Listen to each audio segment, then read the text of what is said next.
able to see the perks. So, Bill has just released for console, and Bill is a hard survivor to play if you are new to console. What do I mean by this? Well, I mean that Bill has 3 perks that, compared to the other survivors in the game, are not very useful. You see, every survivor, the way I think every survivor should be played is around their 3 teachable perks. That's why there's a giant page right here that says character information, and it has their name and their backstory and their teachable perks, because that is what makes that character unique. The design of the character, how they are intended to be played. They are intended to be played, s'il vous plaît. That makes no sense, I don't care, let's just roll with it. So if you look at each of the characters' designs, they all have a very easy to understand role. For example, Dwight is a support type champion that needs other teammates, and he can find them easier, but he needs teammates in order to do well. Able to locate allies and increase their effectiveness. You have Meg, she's the evasion artist, you know, she's the one that runs away and hides, and then you have Claudette, who is the survival person with the healing and the helping of the healing, and the Jake, who's the loner dude that's always caught, never holding the bag. Yeah, that guy, you know that guy, you live on college campuses, you damn rascally kids. Anyways, the problem with Bill here is Bill has the least rewarding playstyle. And I want to break down why for just a second. So what are his 3 teachable perks? Left behind. If you are the last person alive in the trial, you get a large boost to repair speed. But when you are the last person alive in a trial, because of the endgame collapse, you are not trying to get the gens done. You are trying to find the hatch and leave. Because the killer is trying to find the hatch and close it, which stops you from working on gens, which I had to try and explain to somebody on one of the Dead by Daylight communities today, which didn't go over so well, because apparently the generators do not block off when the hatch is closed. That's a game glitch, and they're going to fix that soon. Keep on dreaming, buddy. Then we have Borrowed Time. Borrowed Time is the perk that everybody loves about Bill. If he was a TV sitcom, he'd be called Everybody Loves Borrowed Time. They wouldn't say Everybody Loves Bill, because nobody loves Bill. Except the Marlboro Man, because he kind of looks like that. Anyways, Borrowed Time is that perk where you unhook a survivor, and you make a really stupid, unsafe hook rescue on a fucking Leatherface with a chainsaw revved up, and somehow that person that you just unhooked doesn't manage to die instantly. They die about 15 seconds later. But there's hope. And then we have Unbreakable, which, if the killer decides to do the stupid thing of slugging you, hey, you can get back up once per game. But if the killer is stupid enough to slug you, you do get up faster than normal, and you're also going to get up once per game. Why is this such an unrewarding playset? So let's compare this to all of the other characters in the game, and why this is the hardest playset to work around if you're running just those 3 teachables, and how can we improve this and fix this. So if you look at Dwight, you would say, well, Dwight can't possibly be any better. Well, Dwight has Bond, which he can use to avoid allies if they're being chased by the killer, and if you're a selfish bastard, you can use it to find allies when you're being chased by the killer. You also have things that help you get the gens done, and the gates open, and the healing done faster in-game. Bill doesn't have that. Bill has Borrowed Time, which makes the person you unhook damage immune for 1 hit for a limited duration. That is the only benefit he provides during the actual game, because Unbreakable benefits him. So what about Meg? Well, Meg can evade. She has sprint bursts. She has adrenaline. She has ways to escape the killer. Bill doesn't have that. Bill cannot be Juke City. Yeah! I got sprint bursts. I got lift. I got balance, landing. Ooh, look at me run. Look at me run. That's not Bill. Bill is the stay and take it type of guy. Bill is the guy that's going to get shot in the foot, pull the bullet out of his foot, shoot himself in the other foot, just so that he has a matching bullet wound in his other foot. That's Bill. He's not going to run away. So, automatically, he's at disadvantage compared to somebody like Meg. Claudette has self-care. That's all I'm going to say about Claudette. Claudette has self-care, and Bill doesn't, so Claudette automatically wins. Well, Jake. Jake is up there with Ace, Kate, I don't remember, Kate, here's Kate, and Ash as probably the worst characters in terms of teachable perks. Because Ash legitimately only has one perk, depending on your playstyle, that can be good. Kate is very divisive because some people like one perk, some people like another perk, some people like another perk, and some people just think they're all shit. You have Ace, who legit, you can say that one of his perks is dog shit.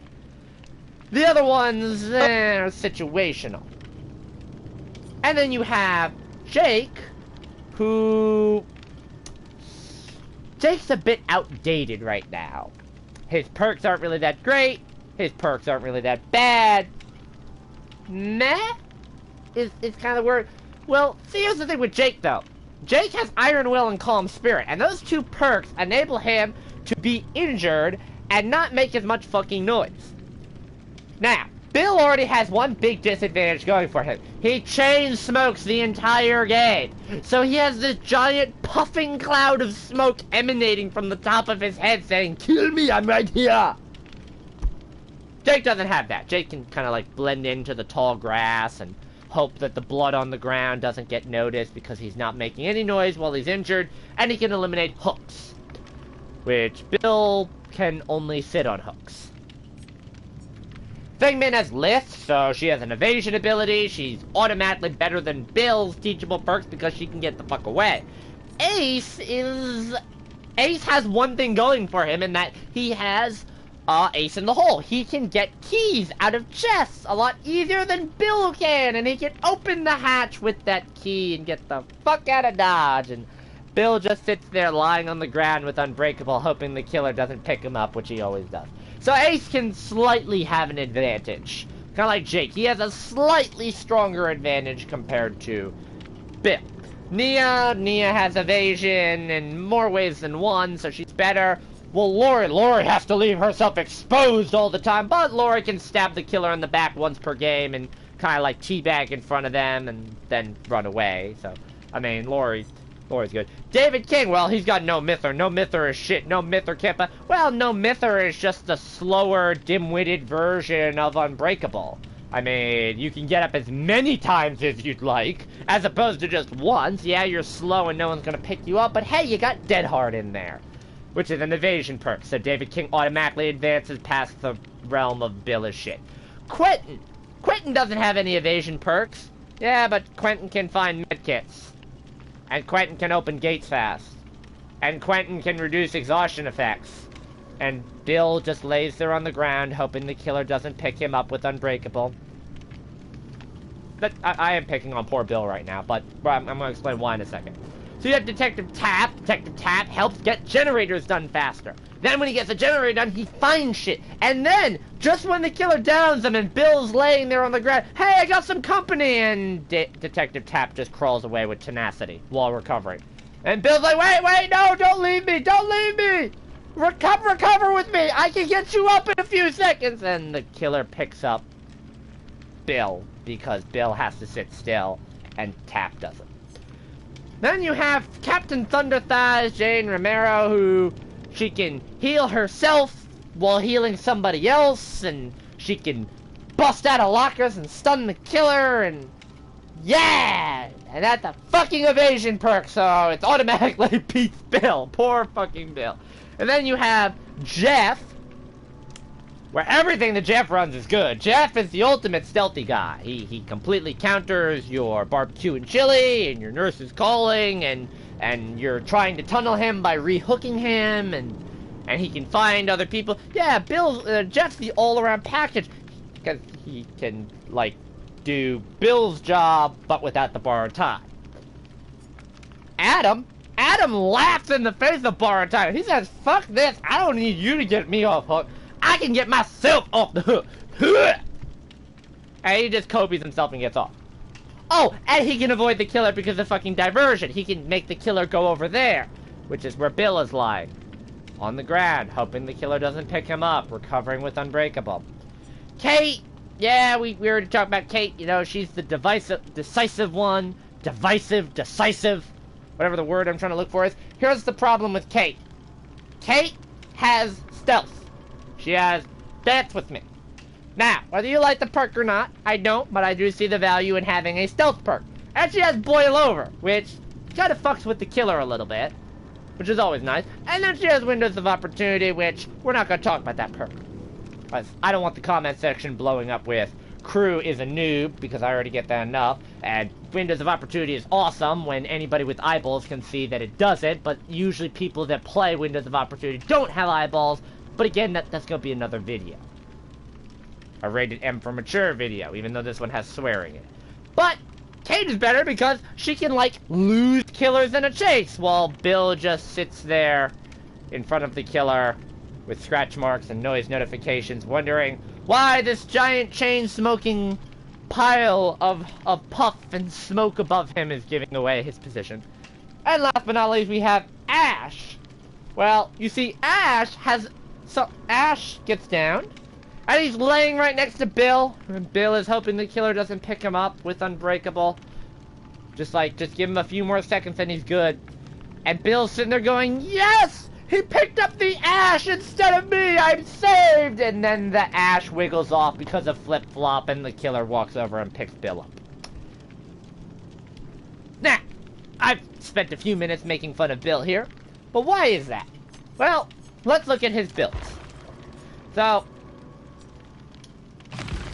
we're going to take each of these perks off, so I can explain this slightly better.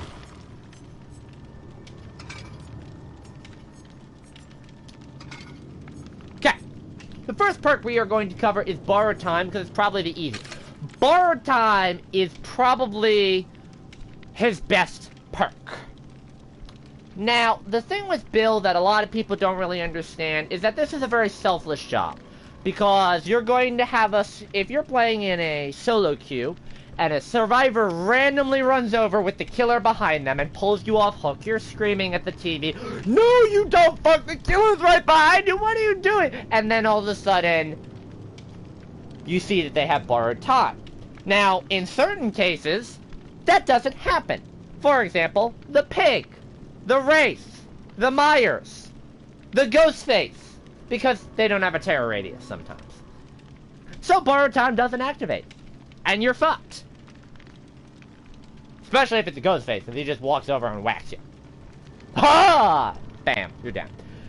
Or, you get a Billy, or a Leatherface with their lovely, lovely, rusty, tetanus-covered chainsaw. Which, hey, borrowed time will take that first hit, but you just caused the Leatherface to run into a wall, and, well, now he's swinging around wildly and hit you a second time. Or that Leatherface that M'd1 you and immediately canceled into a chainsaw the second he saw you had borrowed time, and, well, you done fucked up. Borrowed time is his strongest perk, but how do we build around this? Let's put on some things that borrowed time actually goes well with to show you ideas of what you can run. First thing is Aftercare. Aftercare is strong because it enables you and the survivor that you unhook to see each other. So it makes it so that if the survivor that you unhook with borrowed time doesn't go down immediately, you'll be able to see what they're doing for the rest of the time. Now, this is a good 1-2 strategy, having the borrowed time and the aftercare, but the downside is if you immediately get hooked, you lose the bonus of the aftercare. So the survivor gets the borrowed time, but you don't get the aftercare because you were immediately hooked and you lose the benefit of it. So aftercare is one of those situational perks if the borrowed time doesn't activate. If it does activate, then usually you're not getting the benefit of aftercare. Another perk that we can run to a decent effect, I'm not going to put Botany Knowledge on here because that involves healing.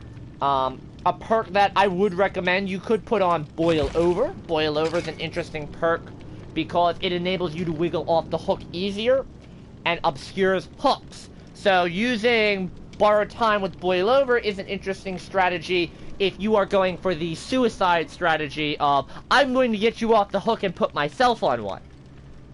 Although, generally, that's not going to work because they're just going to put you on the same hook. Decisive is a good thing because of tunneling, but it's not necessarily a guarantee that it's going to work.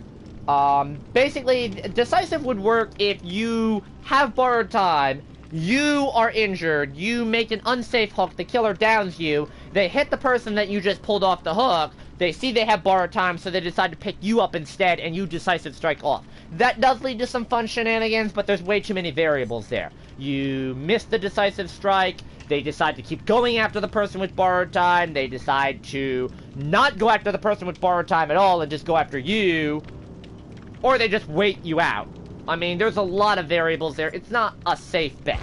That's why I put aftercare up here. Deliverance is another good perk to run with borrowed time because you can make an unsafe hook rescue to get your deliverance so that while the killer is chasing the person with the borrowed time, you can unhook yourself and be pretty safe. And if you make an unsafe hook rescue, you do activate borrowed time on yourself.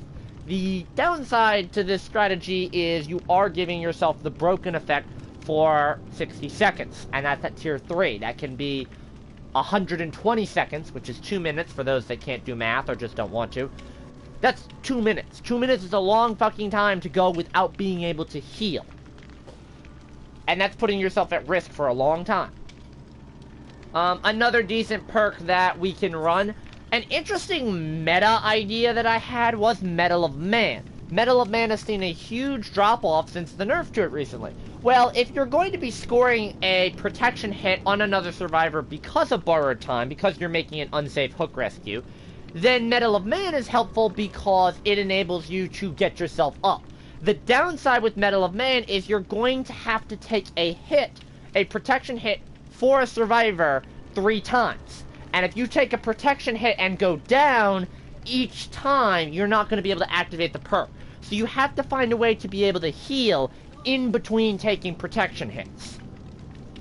Because it's difficult to score a protection hit at all times. So it can stack well with borrowed time, but it's not a gimme option. People have said that Kindred and No One Left Behind are interesting. No One Left Behind particularly because it increases your altruistic action speed. To be honest, that's not really... that just doesn't work well because it's a timed event. Borrowed time doesn't have a time limit on it, so it doesn't work well with that. And with Kindred, Kindred doesn't apply to the person you're unhooking. You have to be on the hook for Kindred to apply. So that argument is kind of null and void and quite annoying to me, if you ask me. Another thing that we can run. What is another thing that we can run with this build? I'm saving one perk in particular, so you're going to see me go buy it, but just in case. Breakdown is a decent perk, but that's if you're going the Deliverance route. If you're trying to run like Deliverance and Borrowed Time, so you unhook yourself, Breakdown is, again, like Kindred, it affects the person you're pulling off the hook. So if they're running Breakdown, that helps you with your Borrowed Time, but not the other way around. The We're Gonna Live Forever is a solid perk, but I'm not going to put it in that 4th perk slot of things you should run to boost Borrowed Time. It does encourage you to take protection hits, which is great. You can either run Medal of Man or run We're Gonna Live Forever in this ideal build. I'm putting on Medal of Man for survivability versus We're Gonna Live Forever for blood points. It's nice, but it doesn't give you any in-game benefit, to be honest. The last perk I'm going to put in is Will Make It, and this is the ideal Borrowed Time build, if you will. So you have Aftercare, which pairs with the Will Make It, and you have Borrowed Time, which pairs with the Medal of Man and counters the Will Make It. So, let me give you an example. If the killer does not have a terror radius, you do not get Borrowed Time. So the survivor that you're pulling off the hook does not get any benefit. But that's where Will Make It comes in. If there's no terror radius, you should be healing them. So you are able to heal them very quickly. Now you have a reveal on that survivor because of Aftercare. And if the killer comes back, you can take a hit because of Medal of Man.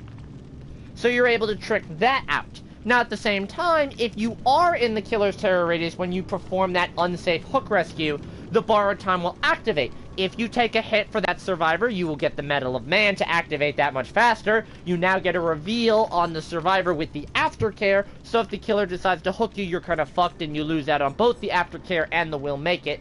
But that's the trade-off. If you want an ideal unhook build that's designed around making safe and unsafe hook rescues, this is the best bet. So what's the downside to this build? A, no objective. B, no survivability other than getting the Medal of Man to activate.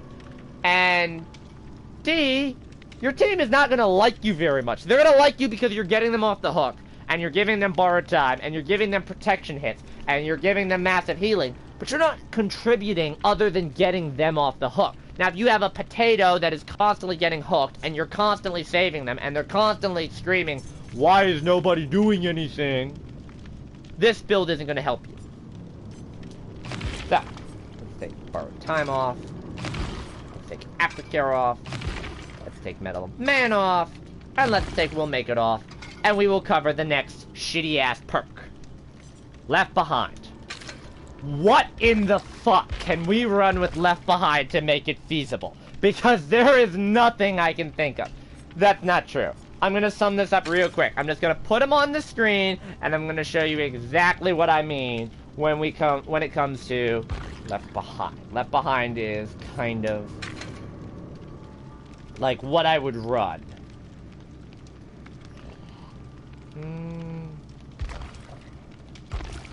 I would put this on.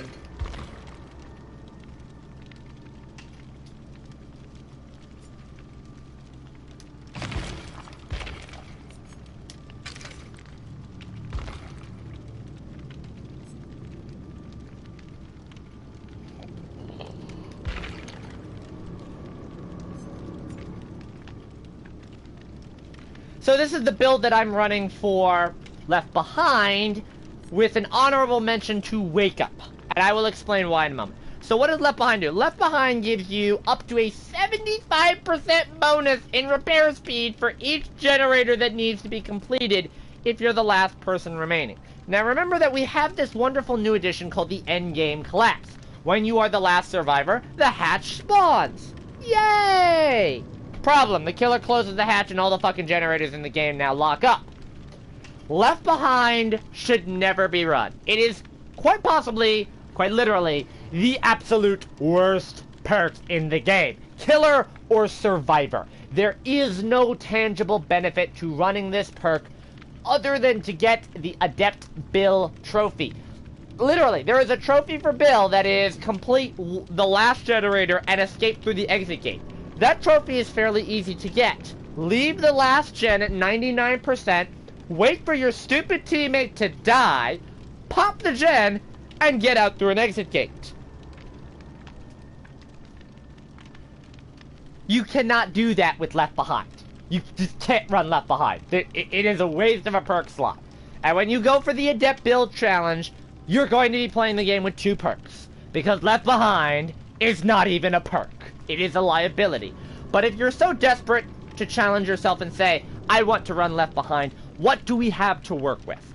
So, I mentioned Wake Up because it actually doesn't help you until after you use the Left Behind. But I give it an honorable mention for that reason of trying to get that trophy. It does help your build. So what you have is Adrenaline, which once you pop that last gen, you are going to get instantly healed, 1 health state, and you're going to run very fucking fast. So you can then run to the gate and get out. Problem is you have to pop that gen first in order for Adrenaline to activate. You have Poised, which you don't leave any scratch marks after you pop the gen. So this is great. So once you pop that last gen, and you get your burst of speed with Adrenaline, and you use Wake Up to get to the gate, you can get the fuck out. Again, it only works after you've popped the generator, which is hard to do with Left Behind. So Spine Chill is in here. I thought about Spine Chill or Wake Up. Spine Chill is here over Diversion, because Spine Chill helps you get the generator done faster. Because there's no reason you should be on a generator. Go for the hatch. Be a normal fucking survivor and just go for the hatch. Don't run Left Behind. Just please, do not run Left Behind.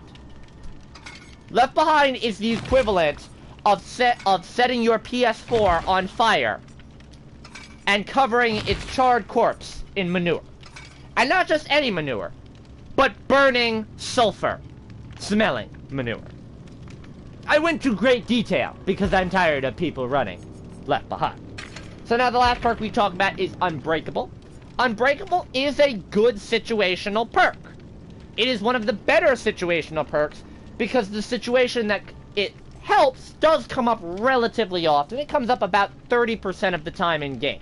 That doesn't seem like a good odd, but considering that most killers are going to pick you up, that rare 30% occurrence that it does happen, Unbreakable will save your life. So you can recover from the dying state once per trial, and it increases your recovery speed. The main benefit here is not the fully recover from the dying state once per trial. It is the increase in recovery speed, as it is the only perk in the game that increases how fast you actually recover. This pairs well with what I would call a dream build. So, for this dream build, I'm going to be talking about a few perks, and I will have one honorable mention once again.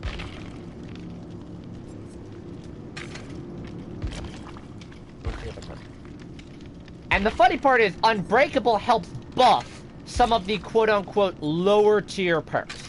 So let's talk about this build right here, with an honorable mention to No Myther. Because if you are planning on running No Myther, Unbreakable is one of your best bets for a build. If you want to run a No Myther build, there are two versions of it. One of them is a Gen Rush build, like No Myther, with resilience, and this is not happening, to get through gens much faster. And another is to run Unbreakable with No Myther and Tenacity or a flip-flop, something like that, so you recover faster. So if they do decide to be a dumbass and slug you with No Myther, you can get up that much faster once they've realized, oh shit, he has No Myther, and come screeching back over, quite literally if it's a nurse. Unbreakable needs a bit of help because of the fact that it is such a situational perk, and most killers are going to pick you up immediately. But if they don't, so what do we have? So you have Tenacity, which now enables you to crawl faster while you are recovering and crawling. This is a great benefit because most killers will assume that you are either recovering or you are crawling. And by crawling, they're going to say, he's not recovering, I don't have to worry about him. And because Unbreakable speeds along the recovery process, if a teammate does come over and get you up to full health when you're one-tap, it means you can kind of fuck with the killer a little bit more because you still have that Unbreakable in your back pocket as well. And Tenacity helps because if you want to recover while, say, crawling towards the hatch, so that way there you can get up, yes, the killer downs you again, but you then have Unbreakable. It's an interesting situation. Flip-flop is a great because you recover faster, and the way flip-flop works is up to 50% of your recovery progress is converted into your wiggle meter when you are picked up by the killer. So if you don't get to finish using Unbreakable, how fast you recovered affects how much additional wiggle meter you have. Now, if the killer is running Iron Grasp or Mad Grit, you are completely fucked. So give up, or just keep wiggling and hope that something lucky happens. But this is also where Boil Over comes in, where you struggle a little bit stronger and killers can't really see hooks. So, the fuck with the screaming children. Okay, well, Bill's gonna have to go into the hallway and murder some children in a minute, but Boil Over is great for helping buff this build. But the downside to this build, notice that I didn't have a downside to the Left Behind build because it should never be run, but it's there just because of fairness and balance. The downside to this build is this doesn't do anything to help with altruism. It doesn't do anything to help with objectives. It doesn't do anything to help you escape the trial. It doesn't do anything to help your team escape the trial. It helps you get up. This is the get out of bed in the morning build. This is, you fucked up, this is how you're gonna get out of it. So you're throwing every perk that you can to get up at the killer and hoping it works. And it legitimately does work sometimes, which is why it's here. So, if you wanted to know why Bill is such a hard character to play, specifically around these 3 teachable perks, that's why. It is an unrewarding playstyle that helps you and your teammates if they're grateful enough to see what you're doing. Alright, bye.